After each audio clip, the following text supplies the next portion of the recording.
Hey guys, welcome to our podcast. आज मैं आपकी होस्ट अरोरा क्वीन आ चुकी हूँ एक और स्पेशल टीम के साथ। और मैं ये कह सकती हूँ कि यही वो पहली टीम है जिसने 2016 में फैन डबिंग की शुरुआत की थी। और हाँ, यही वो टीम है जहाँ से मैंने मेरी डबिंग की जर्नी शुरू की थी। और शायद ऐसा हो सकता है कि इसी टीम से इंस्पायर होकर बहुत सारे नए नए डबिंग टीम की क्रिएशन हुई और इन सभी ने मिलकर अपनी बेस्ट देकर हमारे सामने फैन डब में एनिमे को प्रेजेंट किया। और हाँ, आज मैं इसी स्पेशल टीम को आप लोगों के सामने इंट्रोड्यूस करने वाली हूँ। तो बिना देरी के वीडियो को शुरू करते हैं। आज हमारा स्पेशल गेस्ट है डीवी टीम से देव और आयुष। आप दोनों का हमारे चैनल पे स्वागत है। थैंक यू यहाँ पे जाने के लिए। एकदम। तो फिर चलो शुरू करते हैं हमारी पॉडकास्ट। ओके। तो शुरुआत में ही मैं चाहती हूँ कि आप दोनों खुद के बारे में कुछ बताएं। पहले देव। नहीं, मेरे बारे में आयुषी बताएगा और उसके बारे में भी आयुषी बताएगा, क्योंकि मेरे बारे में मैं खुद नहीं जानता कुछ। इतना बोल सकता हूँ कि हमारा टीम है, हम दोनों काम करते हैं, हिंदी डबिंग करते हैं, सबिंग करते हैं। हमारा वेबसाइट है dbanime.com, जहाँ से आप सब हिंदी डबिंग सबिंग डाउनलोड कर सकते हैं। बाकी ओवर टू आयुष, तुम बता दो। हाँ, और इंस्टाग्राम भी बना लिया है, फॉलो कर लेना। प्रमोशन वाला नहीं चल रहा है भाई। अकाउंट का नाम DV team _ official। Facebook page है facebook.com/hindianime। ओके। तो अब मुझे ये बताओ, टीम की स्टार्टिंग कैसे हुई? तक मुझे पता है देव ने शुरू की है, तो देव भी इसकी कहानी बताएगा। ये आयुष ये मैं सच्चाई तो यहाँ पे बता नहीं सकता पूरी तरह से, मगर ये बोल सकता हूँ कि सबसे पहले डबिंग हमने शुरू किया था यहाँ पे। फैन डबिंग सबसे पहले हमने शुरू किया था इंडिया में 2014 में। तो बात हुआ था कि यहाँ पे कुछ दोस्त थे जिनको जापानीज कार्टून यानी एनिमे देखना पसंद है बहुत। तो उनको ना समझ नहीं आता था कि ये बोल क्या रहा है, कौन सी भाषा में बोल रहे हैं। तो मैंने सोचा अगर मैं हिंदी में करूँ तो इनको शायद समझ आ जाएगी अच्छे से। तो वहाँ से मैंने एक दोस्त को पकड़ा और तोनारी नो सेकिकुन जो था वो मैंने शुरू किया डबिंग एक एपिसोड से। उसके बाद मैंने शुरू किया, लोगों को बहुत पसंद आया, तो उसके बाद मैंने अपना डबिंग शुरू किया और डीवी टीम का जो पेज है फेसबुक पे वो बनाया।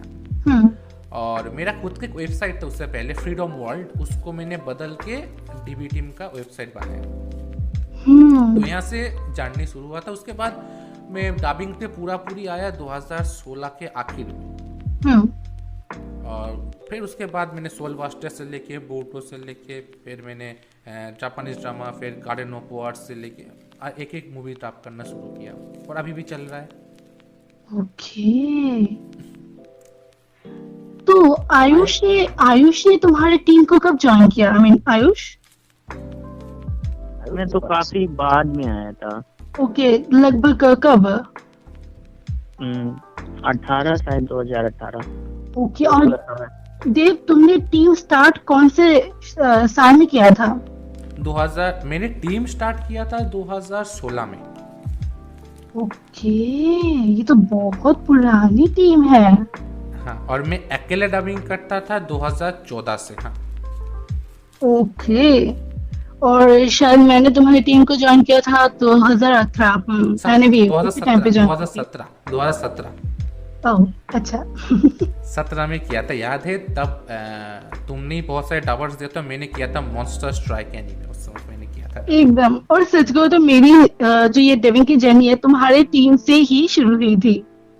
बिल्कुल। और उस समय पे तुम्हें डबिंग के बारे में पता नहीं था, बोला था परियुत्स वहाँ पे है, तो तुम भी आ गई थी। एकदम। मुझे याद है अच्छे से। तो फिर मुझे ये बताओ। आयुष का मुझे याद है आयुष ने मुझसे मैसेज किया था उस समय पे कि मैं अकेला काम कर रहा हूँ, बोला कि तुम अकेले इतने सारे संभालते हो, तो मेरा मदद करना चाहता था। तो मैंने बोला हाँ भाई मदद करते। उसको वर्डप्रेस का आता था, वेबसाइट के बारे में आता था, मैनेजिंग कर सकता, तो मेरे लिए बहुत आसान था। अभी वही सब संभालता है, चाहे वेबसाइट बोलो, चाहे यूट्यूब बोलो, इंस्टाग्राम बोलो, ट्विटर बोलो, फेसबुक पेज बोलो, या फिर पूरा का पूरा व्हाट्सएप बोलो, पूरा वही मैनेज करता है। सारे पासवर्ड उसके पास ही है। मैं सिर्फ गप्पे मारता हूँ, डबिंग करता हूँ, सबिंग करता हूँ और उसको दे देता हूँ। वाह भाई, ये तो बहुत, मतलब आयुष हमारा सबसे बेहतर मैनेजर। बिल्कुल, इसीलिए उसको मैं कभी नहीं छोड़ने वाला हूँ। ओके ओके, ठीक है। तो मुझे ये बताओ कि तुम्हारा टीम का नाम डीवी टीम है, इसका मतलब क्या है और इस टीम को नाम ऐसे क्यों रखा गया? और ये काफी ज्यादा यूनिक नेम है जो काफी ज्यादा अट्रैक्ट करता है टीवी एनिमी वर्ल्ड। सो अब बताओ। आयुष भाई, असली कहानी बता दूं? हाँ जरूर जरूर। हाँ, क्यों नहीं। हाँ, असली कहानी कुछ ज़्यादा है नहीं है कि मेरा नाम इनिशियल है और मेरे कजिन का नाम है, दोनों की इनिशियल से हमने डीबी टीम बनाया था। डीबी एक टीवी चैनल बनाया था हमने शुरुआत में, मैं और मेरे कजिन। ओके। तो उसको मैं बुलाता था वी और वो मुझे बुलाता था डी, तो दोनों मिलकर ये शुरू हुआ था डीवी। ये पहले एक टीवी चैनल के बारे में हमने सोचा था, तब मैं पढ़ता था क्लास 7 पे, नॉट आज की बात नहीं है ये, तब मैं क्लास 7 पे था। ओके। वहाँ से इसका शुरुआत हुआ था। उसके बाद टीवी चैनल ने से हमने किया कि चलो एक टीवी चैनल ने एक खुद का ऑर्गेनाइजेशन करते, तो बोला कि थोड़ा इंतज़ार करते। क्लास 11-12 में हमारे पास जब इंटरनेट आया था, वोडाफोन या टाटा डोकोमो का ही नेट होता था, ज़्यादा नहीं पर चलता था, यूनिनॉर का था। तो उस समय पे हमने एक छोटा सा ऑर्गेनाइजेशन किया था डीबी टीम का। तो उस थोड़ा वो चला था पर उतना पॉपुलर नहीं हुआ था। तो मैंने यूट्यूब में एक चैनल खोला था डीवी टीम का नाम का। तो 2013 के आखिर में वो बैन हो गया कॉपीराइट की वजह से। तो 2014 में मैंने फेसबुक पेज खोला, वहाँ से शुरू हुआ डीवी टीम की डबिंग की जर्नी। ओके। तो ये मेरे इनिशियल और मेरे कजिन की इनिशियल से आया है डीवी। ओके। बहुत पुरानी बात है। अच्छा, तो ये कहानी है, काफी मजेदार है। वैसे मेरे एक सवाल है आयुष से। हाँ, जैसे कि मैंने देव से सुना कि तुम ज्यादातर ये सब कुछ मैनेज करते हो और तुम 2018 से कर रही हो और ये 2021 है, यानी कि तुम्हारा एक्सपीरियंस काफी अच्छा होगा। तो कुछ टिप्स दो जिससे एक अच्छा बेहतर टीम हम बना सकते हैं और जिससे हम अपनी टीम को ग्रो कर सकते हैं। वैसे ऐसे बंदों को लेना ज़्यादा अच्छा रहेगा कि मतलब जिसको जो काम दे रहे हो उसको पहले से उस चीज़ के बारे में ज़्यादा नॉलेज हो, तो इस तरह में ज़्यादा इजी पड़ जाता है। ओके। और क्या ये सब काम अकेले किया जा सकता है या फिर टीम की ही जरूरत होती है? अकेले करेंगे तो वैसा हो सकता है, लेकिन ठीक से किया जाए तो ज़रूर हो जाएगा। पर अगर इंडिविजुअल अगर काम करने वाले होंगे तो उस तरह में तो बहुत ही आसान हो जाता है फिर। ओके। तो फिर तुम्हें एडिटिंग के बारे में कितना पता है? ज़्यादा तो नहीं, पर जितना एक वीडियो बनाते यूट्यूब में डल जाए उतना ही आता है। ओके। देव, मतलब तुम्हारा टीम पहला ऑनलाइन डबिंग टीम है और सबसे ज्यादा तुमसे ही हम लोगों ने सीखा है डबिंग कैसे करते हैं, एडिटिंग कैसे करते हैं। तो अभी के जमाने में बहुत कुछ आ चुके हैं, तब कुछ नहीं था। तो मतलब कहाँ से किस तरीके से इतने अच्छे एडिटिंग कर लेते थे उस जमाने में उतने अच्छी क्वालिटी में? उससे पहले मैं एक बात कह लूँ जो हाँ, आयुष ने कुछ पॉइंट छोड़ दिया था, वो ये कि अगर एक अच्छा वेबसाइट बनाना है किसी को भी, जो नए न्यू कमर्स या फिर जो प्रोफेशनल्स है, उन सबको एक चीज़ याद रखना चाहिए, वो है कि डबिंग पे वेबसाइट किसी वर्डप्रेस से भी है, वीबली है, विक्स से बहुत सारे वेबसाइटें बना सकते हैं। एक चीज़ याद रखना है कि जितना अट्रैक्शन होगा, जितना वो बेहतर दिखेगा, उतना ही वो अच्छा लोगों को बिकेगा। बस इतना ही। एक सवाल, तुम लोगों की टीम पे एक वेबसाइट है, तुमने इसको डेकोरेट भी किया है, यानी कि तुम लोग उसे खरीद के लाए हो या फिर खुद के हाथों से बनाए हो? नहीं, हमने सभी खरीदा है, सब कुछ खरीदा हुआ है फ्री में। प्रॉब्लम ये कि जो कंटेंट डालते हैं फ्री में ब्लॉक हो जाए, हमें खरीदना ही पड़ेगा। ओके। और तुम्हारे दूसरा सफलता उस समय पे सॉफ्टवेयर कुछ था नहीं, मगर उस समय पे पुराने सॉफ्टवेयर था, वेगास या फिर विंडोज मेकर या फिर साउंड एडिटिंग के लिए ये सब का इस्तेमाल करता है। आजकल एडोब है, वेगास 17 जो न्यू वर्जन है, काम हो जाता है। मैं नया लैपटॉप लिया है तो लैपटॉप से बहुत आसान हो जाता है एडिट करना। ओके। पर एक बात तो है, मुझे सच में तारीफ करना पड़ेगा, ये जो यूनिक एक आइडिया है, आई मीन पता नहीं किसी और ने किया था या नहीं, पर जहां तक मुझे पता है तुमने पहली बार किया, तुमने इतने यूनिक तरीके से किया, तुम्हारी इमेजिनेशन लेवल की दाम देना पड़ेगा, मानना पड़ेगा सच में। इसकी छोटी सी कहानी बता। हाँ जरूर। मैं ना तब 2014 से मैंने ट्यूशन स्टार्ट किया था छोटे छोटे बच्चों को पढ़ाना। तो मेरे बच्चे भी मेरे तरह इतने बड़े शैतान थे, मैं जैसे छोटे बचपन पे था, बड़े परेशान करते थे। तो मैं बहुत सोच रहा था कि इसको मैं मनाऊं कैसे, इनको मैं कैसे शांत रख, मारने पीटने से तो कुछ होगा नहीं, तो जैसा था वैसा ही होगा। तो मैंने सोचा इनके साथ एक मूवी बनाता हूँ। तो मैंने ना वहाँ से स्टार्ट किया कि मेरे पास वाले पड़ोसी से कैमरा मांगा के मैंने एक छोटा सा मूवी किया 7 या 8 मिनट का। वो इतना अच्छा लगा सबको कि पार्ट 2 करने के लिए सोचा। तो हमने मिला एक जगह पे और बोला इस बार हम एडिट करके जो प्रोफेशनल तरीके से मूवी करेंगे। उस मूवी का नाम भी था मिस ऑन टीवी, मेरे पास अभी भी है, बंगाली मूवी था वैसे, उसका इंग्लिश सबटाइटल्स भी है। तो वहाँ जब मैंने मूवी डबिंग किया, एडिट किया, तो मैंने सब कुछ किया, डायरेक्शन फैशन किया था सब कुछ।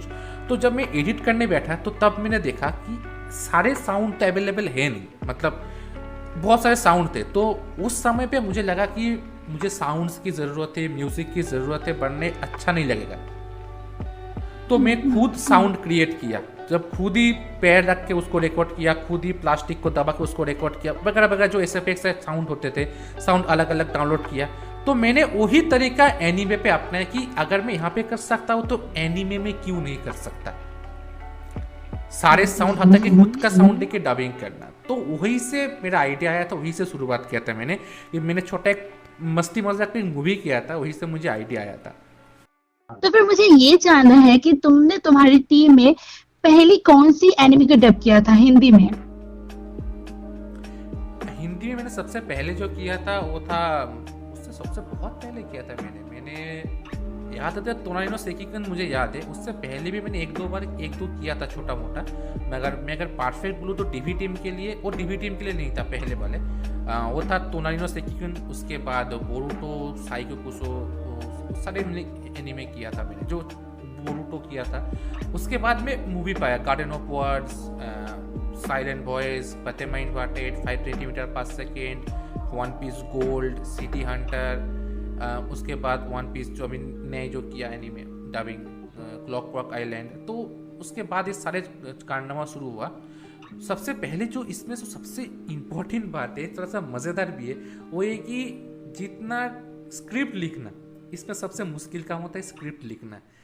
एक बार स्क्रिप्ट लिख लो तो काम हो जाए।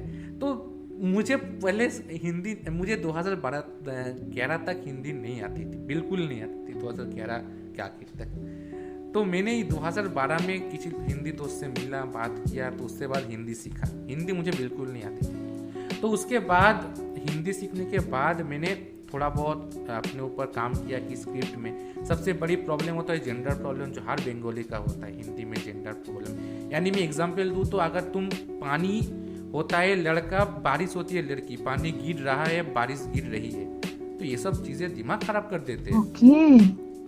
तो इस हिसाब से स्क्रिप्ट बनाया। दूसरा होता है इमोशन, अगर मैं कॉमेडी कर रहा हूँ या फिर 5 सेकंड या 5 सेकंड जैसे सैड कर रहा हूँ, दोनों का अलग अलग स्क्रिप्ट होगा। तो ये सब चक्कर में जब मैं पढ़ा ना, तब मैं पूरा खो गया था इसमें, और एडिट भी उस तरह से ही किया। तो थोड़ा सा मज़ेदार था कि खुद को उसमें खो देना और खुद पे वो एक्सपीरियंस करना, वो एक अलग एक्सपीरियंस था डबिंग में। अच्छा, वाह। ओके आयुष, हाँ, तुमने इस टीम को जब ज्वाइन किया था तो फिर तुम्हारा पहला एनिमे कौन सा था, मतलब पहला anime project?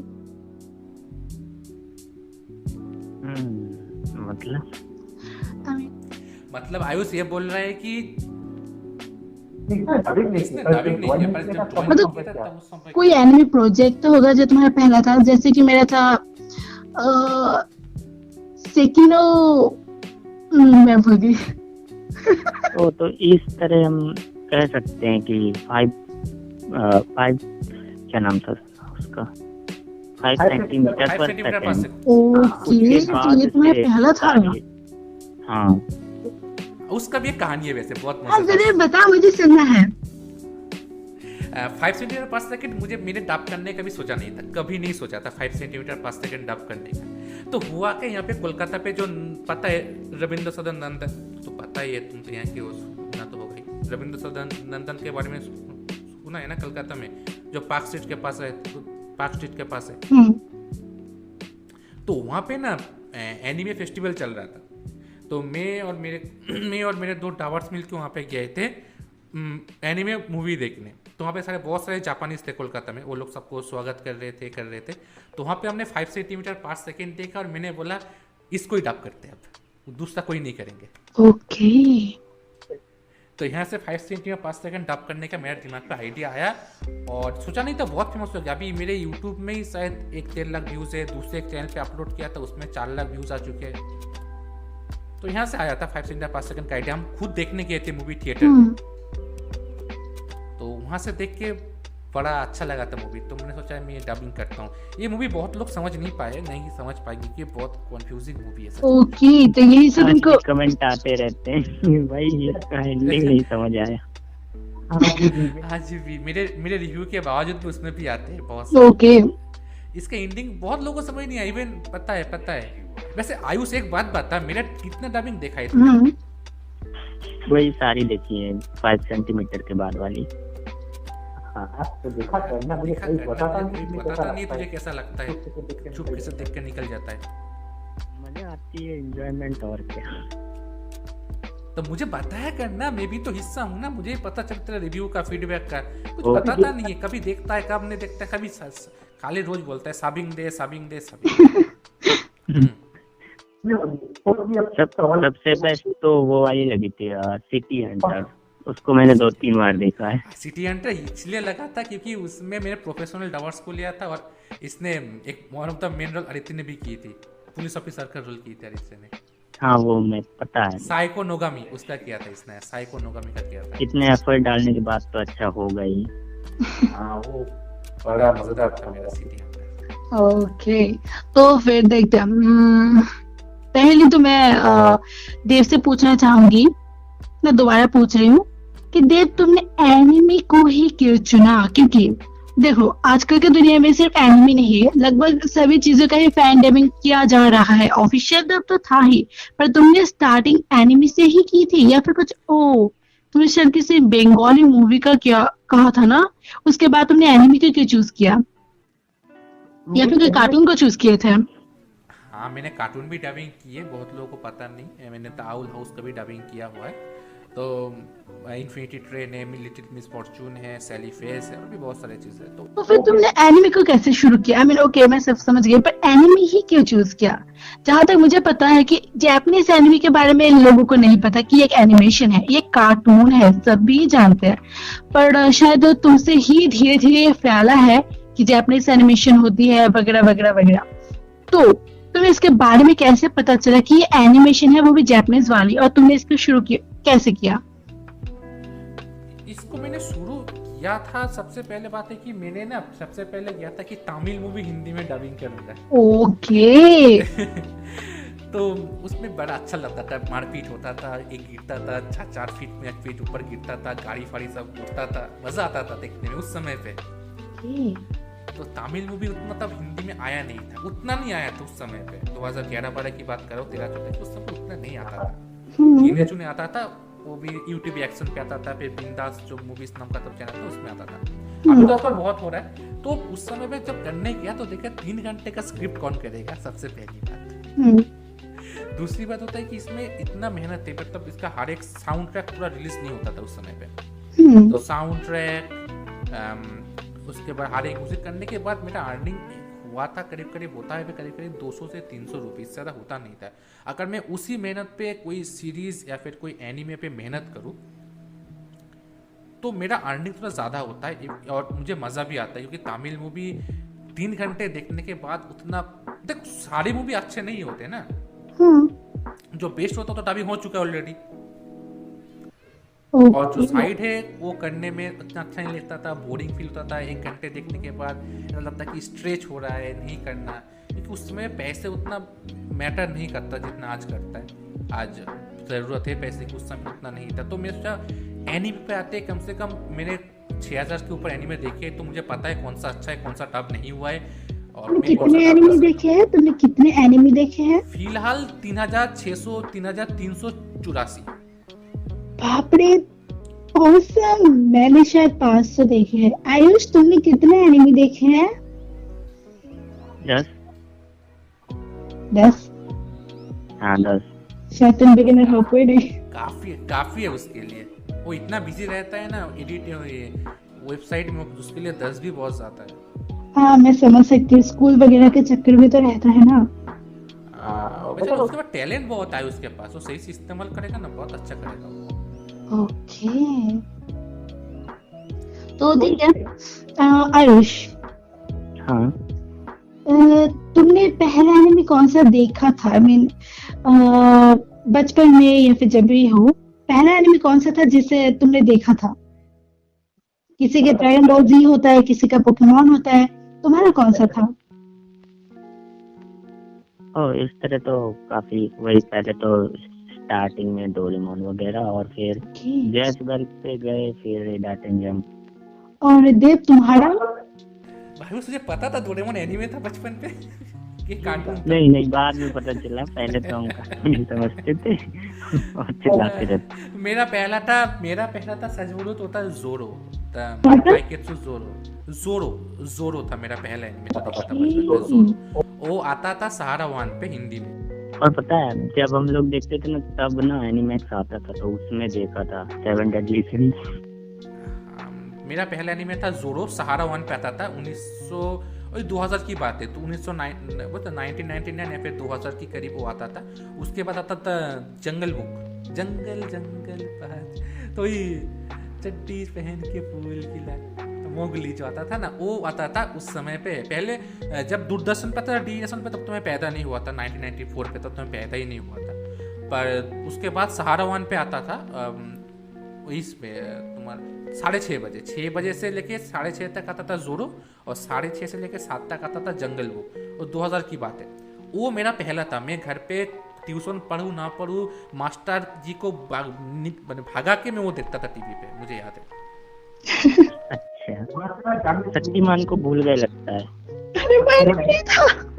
Anime Shaktimaan, junior जी, बोंगो, मेरा दोस्त आर्यमान, ये सब मुझे याद है। हातिम, सोनपरी, करिश्मा का करिश्मा, सब मुझे याद है भाई, मगर वो एनीमे पे अरे नहीं। भैया तो प्रो है, इतने सारे एनिमे भी देख रखे हैं, इनको भी कवर कर दिया एकदम। एक चीज मैं बोलना चाहता हूँ, हाँ। स्टार्ट करो फिर बोलूंगा। हम्म। अगर किसी को टीम बनाना है ना, तो देखो जब हम थे ना, तब मैं और टीम एक साथ काम किए थे, मुझे पता है एनिमे टीम में तब एक साथ ही काम करते थे उस समय पे, ज़्यादा टबिंग था नहीं। हमें देखकर बहुत सारे टीम बना, हमारे ही मेंबर्स बहुत सारे निकल के अलग अलग टीम क्रिएट किए।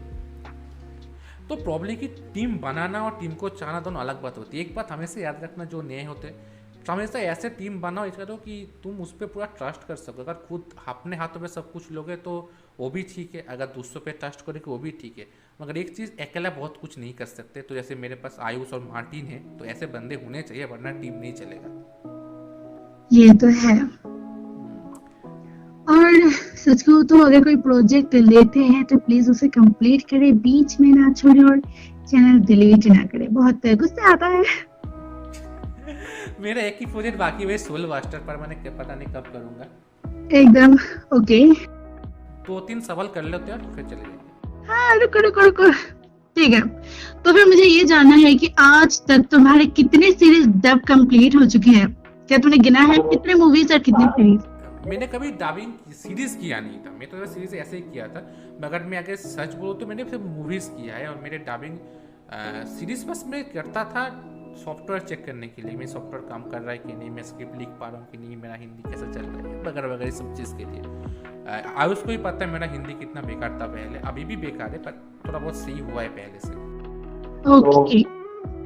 बात ये कि जब मैंने सीरीज करना इसलिए छोड़ दिया क्योंकि अवेलेबल नहीं होता था वॉइस एक्टर, मतलब 2 एपिसोड करने के बाद बोलता हूँ 30 एपिसोड के लिए वॉइस दे, वो कहीं और निकल जाता था। तो इसी वजह से मैंने मूवी किया। वैसे एक नया सीरीज डबिंग आ रहा है, डेविल पार्ट टाइम बोल देता हूँ, ओके उसका टेक डेविलर पार्ट टाइम खतरा को माउस sama उसका मैं पूरा एक साथ 13 एपिसोड डबिंग कर रहा हूँ, बीच में की छोड़ ही नहीं रहा। एक साथ 13 एपिसोड डबिंग करके एडिट करके एक रिलीज करूँगा, दिसंबर तक पूरा आ जाएगा।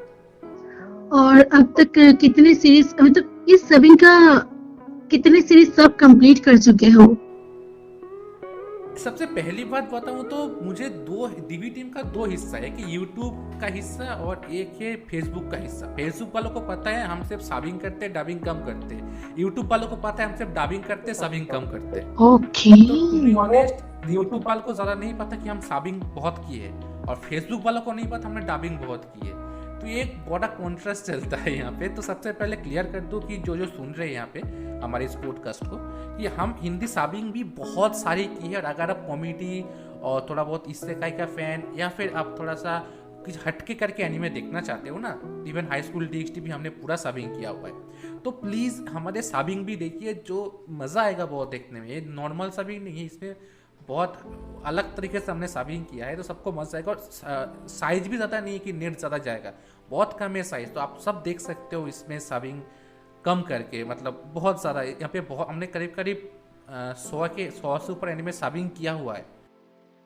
तो फिर एक बात थे, तुम क्या सबिंग के हिस्से को संभालते हो? आई मीन तुम और आयुष, क्या दोनों ने दो तरीके से डिवाइड कर लिया है कि मैं सब हैंडल करूंगा? सबिंग भी मैं ही करता हूँ, डबिंग भी मैं ही करता हूँ। मेरी छोटी सी दोस्त है, पूजा नाम है उसका, वो सबिंग पे मदद कर देती है क्योंकि वो बहुत फास्ट करती है, जो ऑनगोइंग एनिमे से खास करके।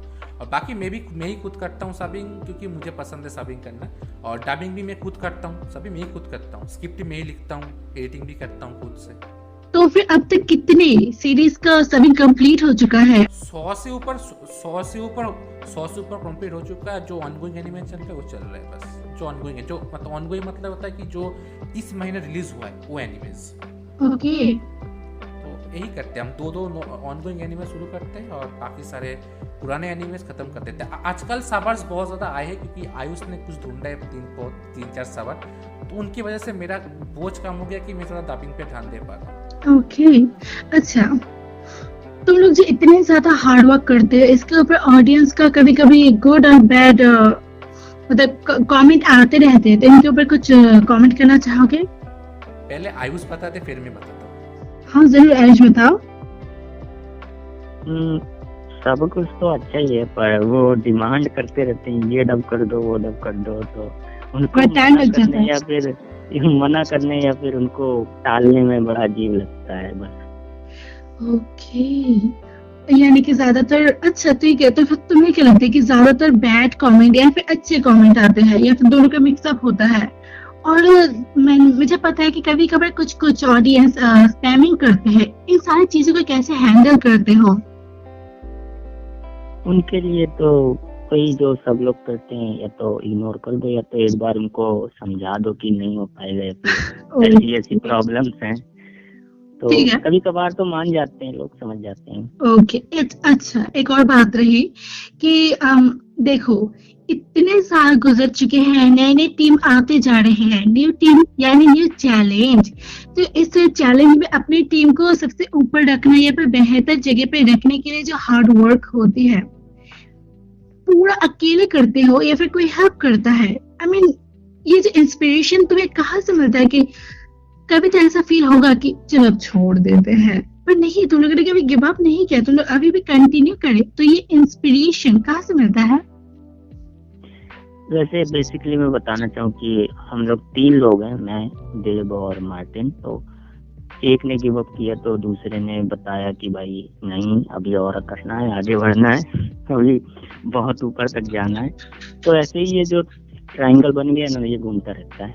ओके, यानी कि एक दूसरे को इंस्पायर करते हुए अपनी टीम को आगे बढ़ाते रहना, मानना पड़ेगा। बिल्कुल बिल्कुल, इसको कहते हैं टीम वर्क।